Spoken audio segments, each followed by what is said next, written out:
Hello, Mark Red Larson here for the Dreamcatcher podcast. Thanks for joining us. Today, my guest is Marcy Brandt from the Minden Opera House here in Minden, Nebraska. Thanks for joining us. Oh, thanks for letting me be Sure. here. So, how are you doing today? Oh, just peachy keen. Good. That's awesome. That's always good.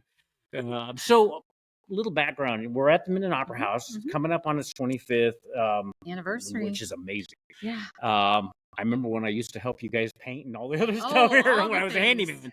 The So yeah, I kind of know the basement a little bit too, but yeah, how life can change. Oh, yes. So Yes. so how long? Little background. How long have you been part of the Opera House? Well, 15 years. Really? And yeah, this is the start of my How 15th time year. flies. And what's crazy to me is they did a big celebration when we were 10 years old. Okay. And at the time I was the director of the Chamber of Commerce.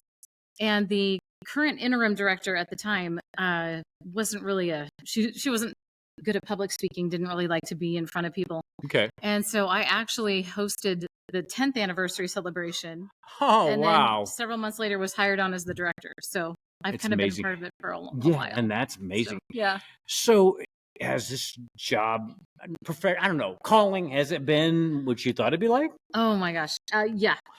I mean, I was a theater major in Okay. college, and Really? Okay. to be in a town of 3,000 people and to be able to actually use a theater major True. is kind of remarkable. Yeah, and Yeah. I mean, and this facility is amazing. Yeah. And so what was this building? I mean, when it was first built, it was an opera house. Right. How long, do you know how long that was? Well, so it was built in 1891. Okay. And it started out as an opera house.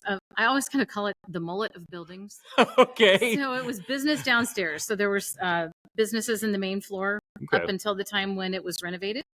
And then the party happened upstairs. So business downstairs, party up. I love it.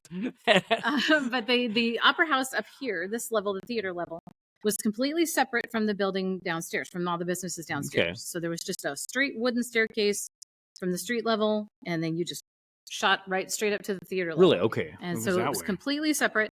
And then in the mid 1950s, the upstairs was abandoned, and they kind of stopped having things. Okay. But back in the day, like William Jennings Bryan delivered a speech on our balcony. Wow, I didn't know that. Lawrence Welk Orchestra was here. Oh, cool. I mean, so we had some, but then there was wrestling and roller skating and Really? concerts, and So this building has seen a lot. it's multi-purpose building. Wow, that is so cool. Yeah. And then in the mid 1950s, it was abandoned and then kind of set and rotted, and I say it became a house for cats, rats, and bats. And in 1997, they kicked off a project. There was a community foundation formed. Okay. And they kicked off the renovation project and bought the building, and 2.5, 3 years later, here we are. Yeah, and this is, you need to come see it in person. This theater and even the ceiling, which is one I have never seen anywhere because it's got shooting star. I mean, it's got stars. Fiber optic stars. Yeah. And now Minden is Minden is in south central Nebraska, and it's not that far off the interstate. Nope. And you definitely need to come see it. So who was the one that initiated bringing it back? So it was a gentleman from here in town. His name was Rob Ron. Okay. He's in his, I want to say, upper 90s. Okay. In the nursing home here in town, but cool. He just had a vision and really kind of pushed it through. Him and a couple other people really took hold of it, and I mean, it was literally a grassroots campaign. There was no levies, no tax money. Really? So it really was. It was all grants and donations. I did not realize So it was that. $2.7 million at the time. And nowadays we think it would be at least $5 million. I could definitely, for what you guys did to this building. I mean, it is just, and continue to do next door even. Right. So, I mean, it just is an evolving progress. I mean, it just keeps on going. Yeah. So what kind of, I mean, you have entertainment. So what do you kind of host here at the Opera House? Well, funny you say it that way. I tell people it's pretty much everything from weddings to funerals and everything in between. We literally have done about everything. Covers the gambit. Yep. So but we do a lot of weddings and receptions. We do a lot of family reunions, concerts, community plays. And then we've had funerals, we've had business meetings, we've had live simulcast events. I mean, just lots of things. Yeah, I remember that one thing. I think that was one of the very first things I had. You had what was it? It was somewhere they taught kind of on. Oh, And Yep. Leader cast. yes, Mhm, yes, mhm. that was awesome. So, Yeah.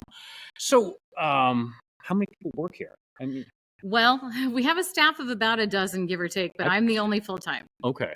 Because I was So going to say it would take a lot to keep this building going. So, well, we're unique. So a lot of other theaters in our area are partnered with schools, and so they then interact with the school, and they're staffed by the school, and they like their custodial services and all of that runs through the school. Okay. We are independent, and so therefore we It's a have difference, a little yeah. different situation, Yes. but it also allows us to have booze. So Hey, that's a good thing. I know you did. I don't know if you did this past winter, but you had what 2 when you had the wine tasting and stuff. yeah, we've had wine tasting events. That's always good. Oh yeah, we've had all kinds of things. So, for what's going on here, you have a website to tell people what's going on? Obviously. Well, I figured you did, but MindenOperaHouse.com. okay. Yep. Awesome. But what's great about this space, because we can do so many things like this. So right now you see the configuration behind us. We're in tables because we have graduation receptions coming up. Yes. But then we can also take all this out. We can set up just chairs and do more like a concert theater setting. So we have platforms that we set up and put chairs on so that people behind in the back rows can see. We have a full dance floor we can lay out on top of the carpet, so we can do a dance.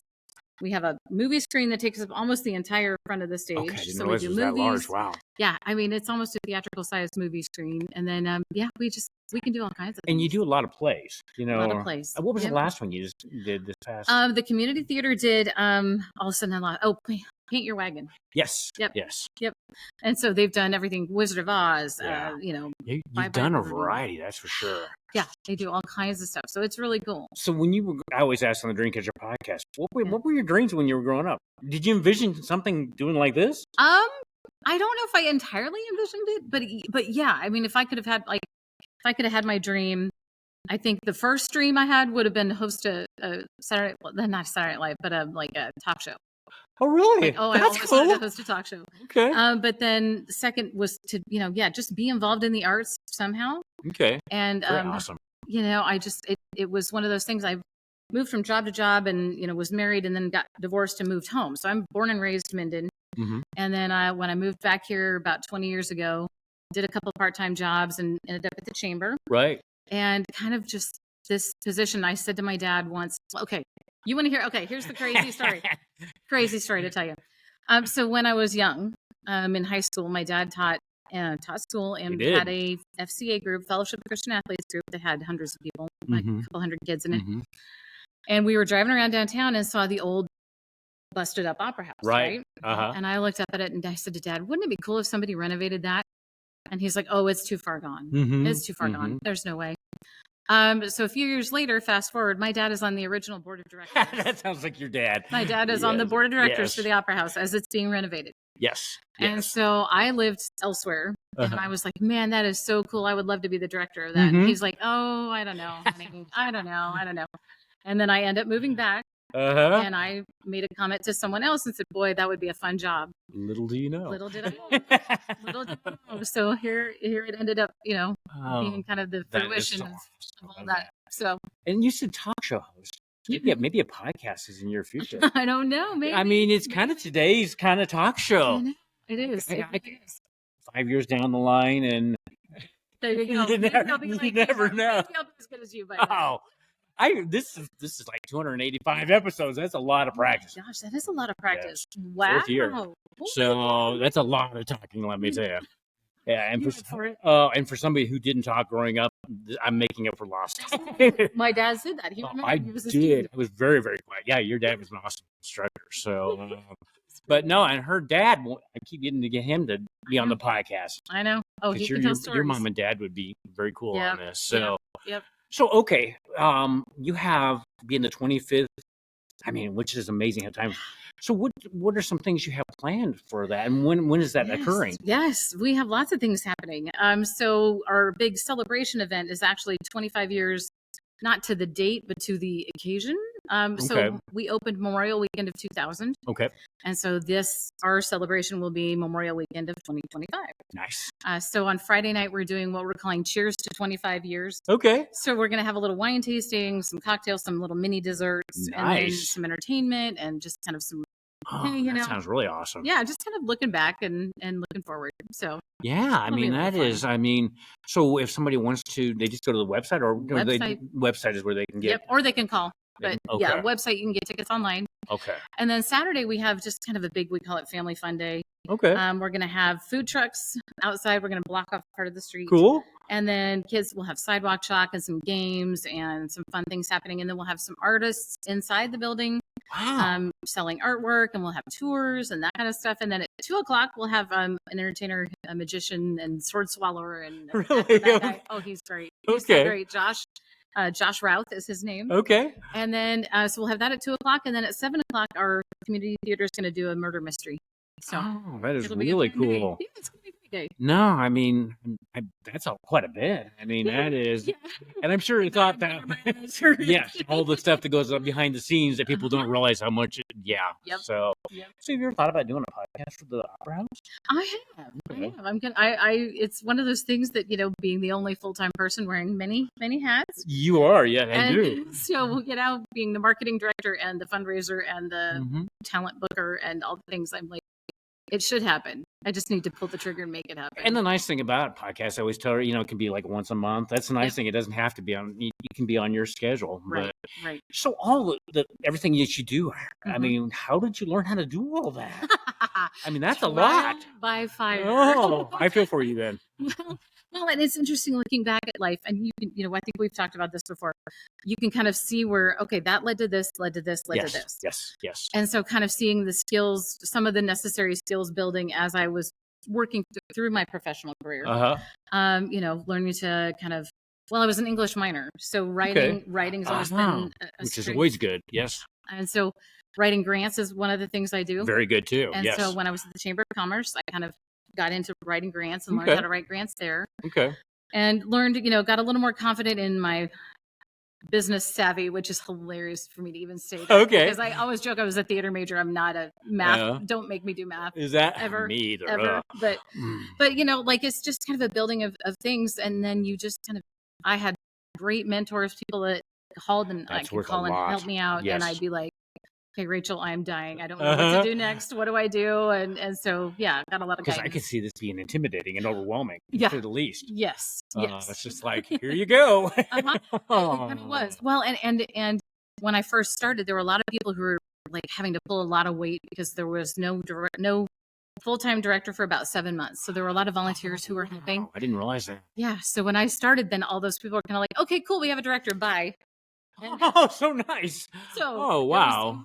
And I don't blame them at all. No, I'm not. I understand why they wanted. Yeah, it's like we've done this for Yeah. So it was kind of like, okay, well, I guess I'm doing it. So yeah. So do you have a vision for where you'd like the Opera House to be going in like the next 5 to 10 years? Well, okay, real talk. Okay. I think everybody in the nonprofit world right now is a little bit clinched. And rightly so, yes. A little bit tight. Yeah. So that's a little bit nerve-wracking to kind of consider possible funding going away and just simply because we are what I call luxury spending type. Like that is true too. Yeah. What we do is not I always say it's not life and death. No, it's kind of a luxury. It is. And so when we're in the wedding business and the entertainment business and whatever, if people are feeling tight in the pocketbook, they're going to be the first thing to go. Mm-hmm. And so that's a little nerve wracking. It is. But we're, our vision is just kind of to keep doing what we're doing and to continue cool. to that's very cool. Continue to expand and grow and just bring people in. Have a good time. And I know you rent rooms because a few years ago I did for my impact event that I did. Yep. So you can just, that was a room downstairs and this room. Mm-hmm. So is that on the website or do they just need to call you to? Nope. Some of that's on the website. The actual rates, I don't know if we've got them up right now, but there's information there.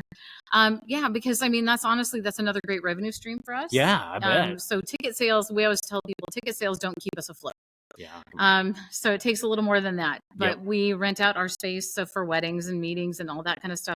So that helps us generate income so that we can do the fun things. Yeah. So we can do the shows and have all that. So no, I think that is, and you have, you had some where those two guys that sang like women, and they were amazing. Yeah. So how do you find entertainment like that? Yeah, some people come straight to us and say, "Hey, we want to rent the building, or can you put us in your season, or whatever." And so some people will come straight to us.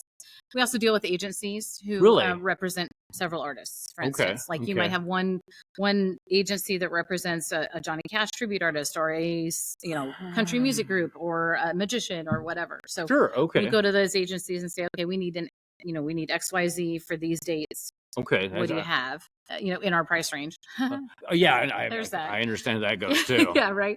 And then sometimes it's also like the Nebraska Arts Council is our state agency. Is that okay? And so they have artists who work with them who have kind of auditioned or petitioned through them. Kind of pre-screened, kind of. Yeah. So they are pre-screened, and then we can get grant money for them. And so really, that works really slick too. So then we have some kind of regional artists who come through, and we get grant money. Which that's a lot of win-wins. Yeah. So we try to do a balance of various types, of various kinds, of various price points, just to a little bit of everything. Something for everybody, yeah. So, and you do have to talk about the thing in the summer for the kids. Oh, Missoula. Yeah. Yes, that's so fun. How long have you been doing that? Well, I think honestly, aside from COVID and maybe one other year since we opened. Really? So I think 25 years or thereabouts. And for people who don't know what that is, explain what that is, because it's cool. It's very cool. So the Missoula Children's Theater comes in, and they come in on a Monday, and the kids audition on Monday morning. Okay. And they will it's the most no pressure, kind of audition. The kids stand in a circle and they kind of talk and just bounce things around, and they sing together. So it's not like, hey, go stand up on stage, Mark, and read part of I'm out of there. Romeo and Juliet, Yeah. No, it's super low key because it's for kids age entering kindergarten through 12th grade. Wow. So I didn't realize it. Yeah. That's a big age group. Yeah. And a lot of the high schoolers anymore, really, they're so busy with everything else that we don't get as many high schoolers. But usually about 8th and 9th grade, we'll get kids up to 9th grade. But then they'll audition on Monday, and by Friday and Saturday, they're performing a show. Which is amazing. It's unreal. That quickly. It's unreal. They just drill and drill and drill, and it's pretty basic, pretty simple, a lot of repetition and stuff. But I mean, they have some of the cutest shows. The one coming in this year is Hercules. Oh, really? Okay. And so, but like one year they did Alice in Wonderland. Nice. And it's a spin. I mean, we're not talking the Disney. Right. No, but they have these. So they had little kids. So the little kids dress up and they have the costumes. So they bring in costumes and sets in the whole thing. They have it all. I didn't realize that. They have it all. Okay. And so here's these little kids dressed up as flowers. And, oh my, it's so cute. It's so cute. These kids are just amazing what they pull off in a week. So I can't even imagine. So. And it's two directors. They have really 2 kids, amazed. And they will have up to 60 kids that audition and participate. And I feel for them. There's a lot of energy right there. Days where we're down in the office trying to work, and Missoula's up here rehearsing, and we're like, "Oh, I need a headache." I bet. But it's so fun. I mean, the kids are just having a blast. The kids are awesome. So, I help with the Y with them and stuff, and they're good kids. But they're good. Yeah, they're a lot of energy. There are. Energy. So when you were a kid, would you have done something like that? I totally would have. You would have? I Okay. totally would have.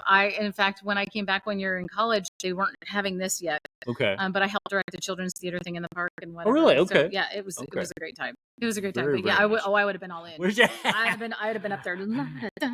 I'd have been the one in the corner being quiet at that time. I would have definitely been that way. So you guys do collaborations with other groups in the state? I mean, maybe, I don't know if there's other theaters like this, or sometimes we will collaborate and do so if we want an artist, so maybe a little bit out of our budget or something like that. So we will say to somebody in Scottsbluff or somebody in a little further away than we'd like to go outside of 20 miles, but we have worked with other communities in that range. But or we'll say, hey, we'll do an afternoon kids show just at the school, but if you want to do the evening show, you can do the evening show or whatever. Awesome. So some of those will split some of those artists so that it's cheaper for everybody.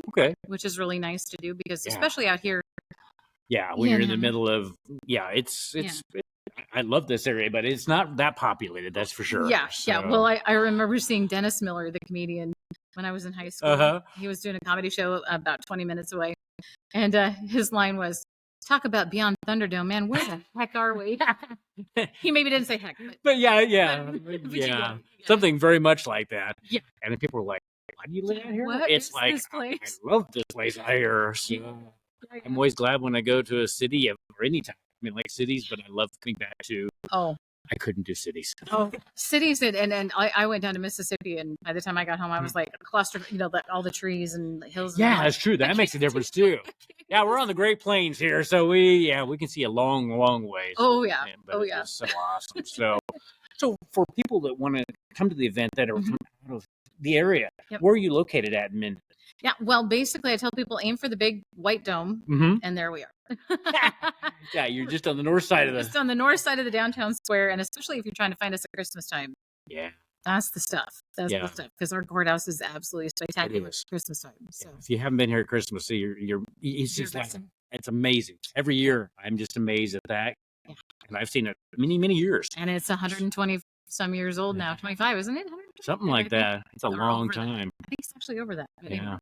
But no, it is so cool. Minden has so much, people dismiss Nebraska, and it's like they've been through on Interstate 80. It's like, there's a lot more to Nebraska. Yeah. And if you're going through on Interstate 80, I mean, it's like 13 miles south. 13 miles. So it's not that it wouldn't take you long to come just visit. And you still give like tours during the week? Absolutely. Okay. Yep, that's my favorite thing. I love doing that. So, and that is cool. I remember the few times that I would turn. Oh, yeah. Well, we had a gentleman come through one time, and Minden, and this is not in any way intended to be a dig, but Minden is very rural. Nebraska is it's conservative. Very conservative, but very white. Okay? Yeah. Yes. So this gentleman walks in the door, and you can tell by the way he talks and the way he carries himself that he is trained to speak. Right? Yes. Or something. And so we come to figure out later, in the course of finally kind of talking to him and figuring it all out, that his name was Simon Estes. Okay. And he was literally the guy who broke the racial barrier in opera. He was the first man to be in a starring role in opera. In an opera. That's cool. A major opera. In fact, I had cousins that sang opera professionally. And I texted them later in the day, and I said, Simon Estes came to my theater today, and they went, yeah, I bet. What?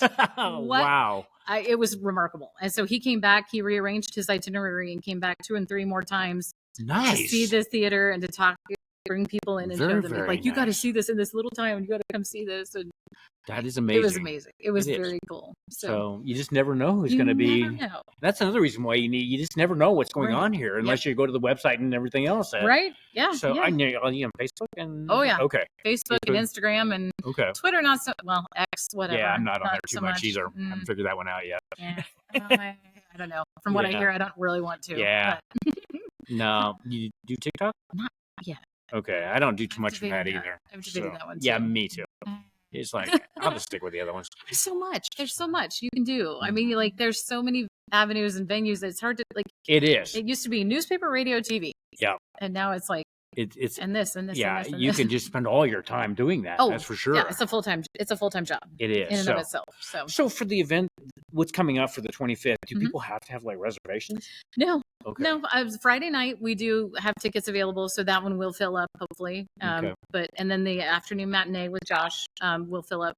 Okay. But the rest of it is free and open and just come and go. So they can come here right then and just if they're Yep. Probably tickets at the door, I would imagine, for the afternoon show. But always you can always check, always call, always hop on the website and see. So. And we can in the show notes we can put the phone number down and the link and all that stuff too. All that stuff. Okay. All that good stuff. So Marcy, before we end the podcast, is there anything else you would like to share with the audience? Well, I mean, come to Minden, for crying out loud. Yes. What the coolest thing. Minden is cool. It's been a delight and a joy to work here. I'm blessed to be on Measure, and I'm so thankful for this community. Again, being born and raised here, just coming back was a little bit nerve-wracking, but also there's nowhere else I'd rather be. No, it's just nice. I mean, I like small town vibe anyway, but it's just nice, like talking to your father, and which I do quite a lot when Me too. And it's so nice because people still talk to each other. You get in the city, and that's one thing. It's like, they just look the other way when you talk to them. It's interesting. I said to somebody, it didn't really click. I lived in Kansas City for 5 years. Okay. And one time I was coming home back to Minden. I realized, I'm like, oh, people are real here. I don't know. And I didn't, I know what you mean, though. I said to somebody, like, I feel like in the other cars on the highway and whatever, like it's cardboard cutouts, you know, and it's rare to run into somebody, you know, at the store. And it's right. Rare Exactly. Yes. And not that I didn't have wonderful people in my life and wonderful friends and things like that, but it just, there's a different vibe out here that just matches me, at least. It's great. I mean, it's not for everyone. And I live in the country, and I know most of my neighbors, and you know, and if you need some help, they're willing to help. Yes. And that's why I like small town really well. So, yeah. So, but it's not everybody's cup of tea. I get it. But the Opera House is for everybody. It's everybody's cup of tea, and you need to get here on it starts on Friday the 23rd. 23rd. Okay. Yep. What time? Doors open at 6:30. All of a sudden, I was like, brain. I see the wheels spinning on my face. You did better than I would, because I would remember it tonight. Oh my gosh, I tell you, so it takes me a while sometimes. Oh, me too. It takes a while for the brain to boot up these days. It definitely does me, and I can see it's like, yep, that's getting slower all the time. Well, Marcy, we'll end the podcast. And thanks for being my guest. And look forward to all this going on. And not very many days. No. So, very time flies. I can't believe we're already into May this far. And there's always something else coming down the road. So if this isn't your thing, come to something else. We would love to have you here. No, I mean, and the website, it lists everything coming up then. It's got several things coming up. Okay. So that's my other, that's one of my other jobs that I do on the website. No, and that's a full-time job too. So, but okay. So we'll put all the links for Facebook and everything in there too. So on that, we'll end the podcast. Thanks for everybody joining us. And I look forward to, especially the thing on Friday night. Let's do it. You got wine. Wine and cocktails.